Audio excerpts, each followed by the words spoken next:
ক্ষম ভোটে জিততে পিকে চাই দাবি উঠেছিল সিপিএমে, নিযোগের বিজ্ঞাপন দিলেন সেলিম, নজর বিধানসভায়।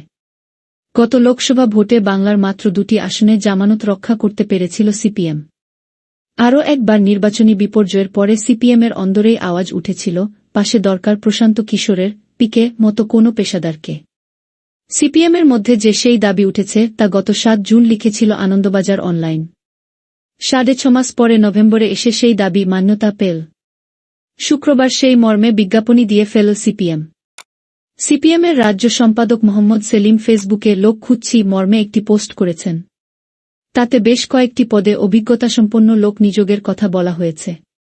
ঘটনাচক্রে প্রথম পদটি হল রাজনৈতিক বিশ্লেষকের, অর্থাৎ পরিস্থিতি বুঝে যিনি পরামর্শ দেবেন, অর্থাৎ প্রশান্ত কিশোর বা পিকের মতো।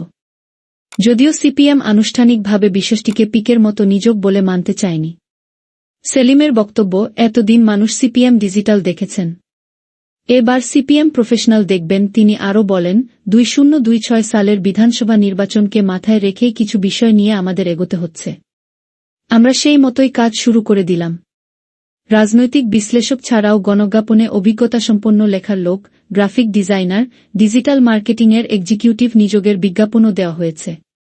সিপিএমের ওই বিজ্ঞাপন থেকে স্পষ্ট, 2026 এর বিধানসভার কথা মাথায় রেখে শূন্যের গেরো কাটাতে সিপিএম এখন থেকেই কাজ শুরু করে দিল।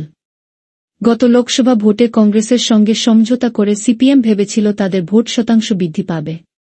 নির্বাচনের আগে থেকেই বাম কংগ্রেস নেতারা বলছিলেন, এবারের ভোট হবে ত্রিমুখী। কিন্তু বাস্তবে দেখা গিয়েছে বাংলায় তৃণমূল বিজেপি দ্বিমুখী লড়াই হয়েছে। সেই মেরুকরণে সিপিএম আসন তো পায়নি বটেই, উল্টে বহরমপুরের 5 বারের সাংসদ কংগ্রেসের অধীর চৌধুরী হেরে গিয়েছেন। 2-3 জন সিপিএম প্রার্থীর মধ্যে মাত্র 2 জন তাদের জামানত রাখতে পেরেছেন। এক মুর্শিদাবাদে সেলিম নিজে এবং দ্বিতীয় দমদমে আর এক প্রবীণ সুজন চক্রবর্তী।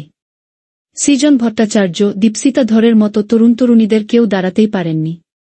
সম্মেলন পর্বের মধ্যেই এই বিজ্ঞাপন নিয়ে আলোচনা শুরু হয়েছে দলে।